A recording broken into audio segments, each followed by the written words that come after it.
बस आप लोग ना समझ हो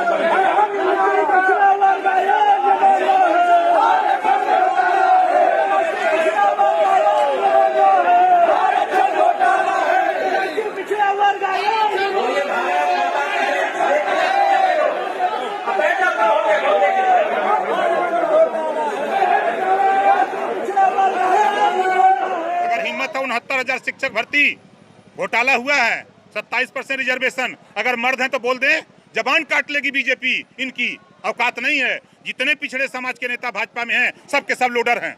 इनकी औकात नहीं है। बांदा में भर्ती होती है 13, बांदा में भर्ती होती है 13, 11 ठाकुर की भर्ती होती है, जबान खुली।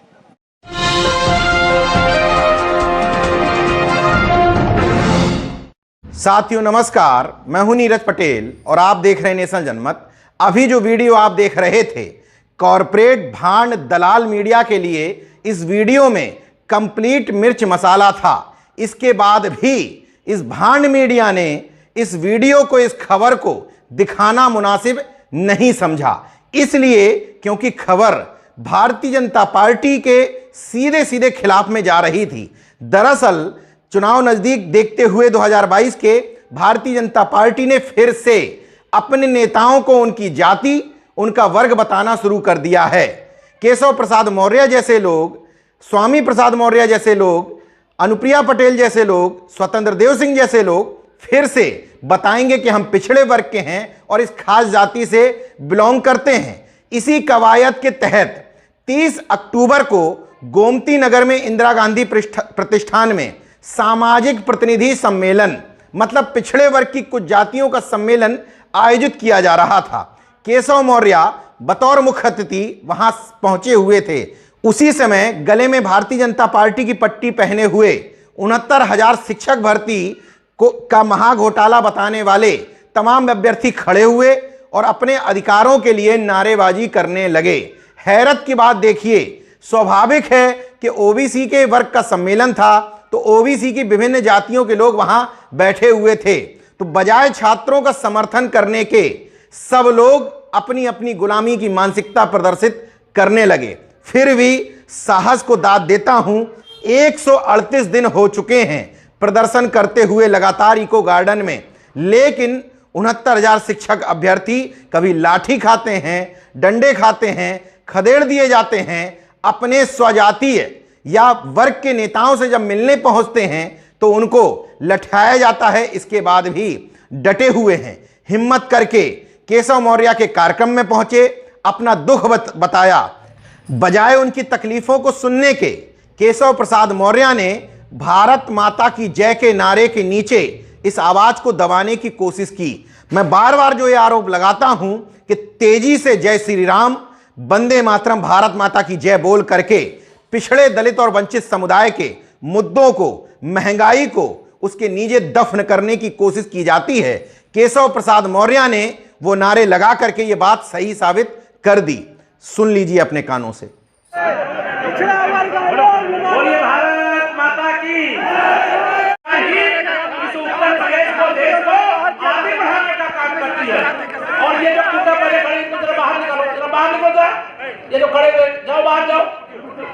ये छोड़ करके चलो बाहर जाओ, निकलो निकलो, जाओ बाहर, चलो बाहर, बैठिए, बाकी लोग बैठ जाओ, बैठ जाओ। ये कुल इतनी बड़ी जनसभा में 5, बोलिए भारत माता की, सभी लोग बैठ जाओ, सब बाकी लोग पीछे मत देखो। ये 4-5 लोग हैं जैसे कोई समाजवादी पार्टी से भेज दिए गए हो कि भारतीय जनता पार्टी के सामाजिक संवेदन को अच्छा करो, वहां नारा लगाओ, मीडिया की खबर बनवाओ और बड़ी सरकार का काम करते हैं। जो अपने होते हैं, कोई अपना मेरा भाई है, मेरा परिवार है, मेरे सदस्य हैं, अरे मुझसे कहो, मुझसे जो कहना है। यहाँ दीदी बैठी, यहाँ कई माननीय मंत्री बैठे, उनसे आकर के कहो। इतना ही नहीं, बार बार समझाने के बाद जब छात्र अपनी मांग पर डटे हुए थे कि आपके ही, यानी कि केंद्र सरकार के अंतर्गत आने वाले राष्ट्रीय पिछड़ा वर्ग आयोग ने भी मान लिया था कि यह आरक्षण का महाघोटाला है, इसके बाद भी छात्रों की कोई सुनने को तैयार नहीं है। अपनी इज्जत बचाने के लिए ओबीसी मोर्चा के, भारतीय जनता पार्टी ओबीसी मोर्चा के प्रदेश अध्यक्ष नरेंद्र कश्यप आगे आए, दिखावा उन्होंने जरूर किया और कहा कि कुछ छात्रों की व्यथा बाद में सुनेंगे, लेकिन कार्यक्रम समाप्त होने के बाद सभी वहां से चले गए। केशव मौर्य का नजरिया और बर्ताव तो बेहद आपत्तिजनक था। पिछड़े वर्ग के होने के कारण उनको बार बार मुखौटे के रूप में सामने पेश किया जाता है। इसके बावजूद छात्रों की समस्याएं सुनने की बजाय उन्होंने उनको विपक्ष का समाजवादी पार्टी का एजेंट तक बता दिया। डिप्टी सीएम केशव प्रसाद मौर्य के इसी तरह के रवैये को देखते हुए सुहेलदेव भारतीय समाज पार्टी के राष्ट्रीय अध्यक्ष ओम प्रकाश राजभर ने उन पर न सिर्फ टिप्पणी की बल्कि उनको उप मुख्यमंत्री की बजाय चुप मुख्यमंत्री की संज्ञा दी है। सुन लीजिए। उनके नाम रजिस्ट्री है, कहा उनके नाम रजिस्ट्री है।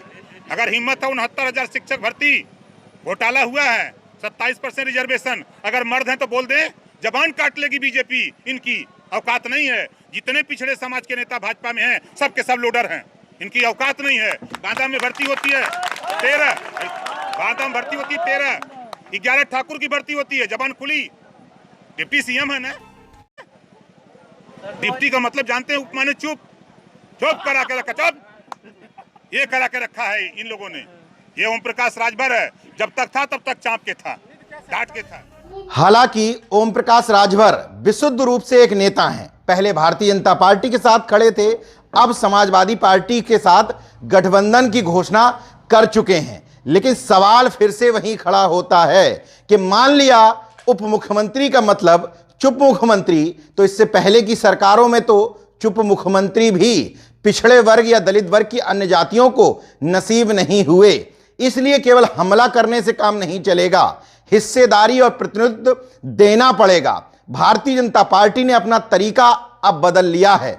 भारतीय जनता पार्टी जाति के मुखौटों को सामने रख करके उनकी जाति को लुभाना अब सीख चुकी है। उसका जवाब देने के लिए अन्य पार्टियों को लोक लुभावने वादों के अलावा संपूर्ण और वास्तविक प्रतिनिधित्व देना होगा। अब बात आती है कि इस मीडिया को मैं बार बार कॉरपोरेट भांड और दलाल मीडिया क्यों कहता हूं।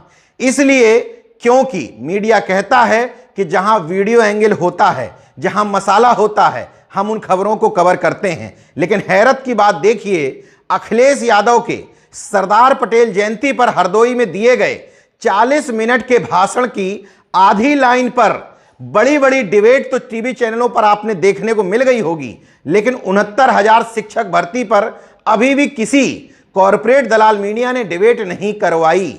इतना मसाला था, वीडियो था 3-3, 4-4 मिनट का। केशव प्रसाद मौर्य के प्रोग्राम में व्यवधान उत्पन्न हुआ था। केशव प्रसाद मौर्य को मंच से ही उन लोगों को समझाना पड़ा था, डांटना पड़ा था। केशव प्रसाद मौर्य के लोगों ने उन छात्रों के साथ बदतमीजी की थी। ओबीसी का सम्मेलन था, ओबीसी के छात्रों की व्यथा नहीं सुनी जा रही थी। इसके बाद भी भांड मीडिया ने इस विरोध प्रदर्शन को 2 मिनट भी दिखाना मुनासिब नहीं समझा।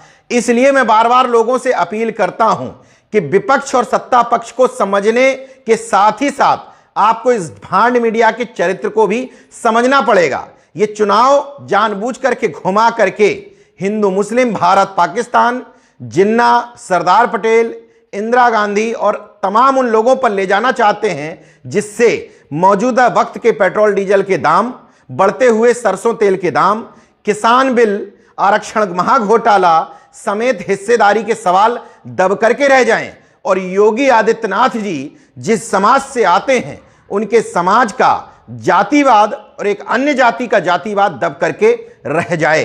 लेकिन आपको जागरूक रहना है, सजग रहना है, इन छद्म मुद्दों में खुद को नहीं उलझाना है। देखते रहिए नेशन जनमत, जागरूक और सजग बने रहिए। जय विज्ञान, जय संविधान, जय लोकतंत्र। धन्यवाद।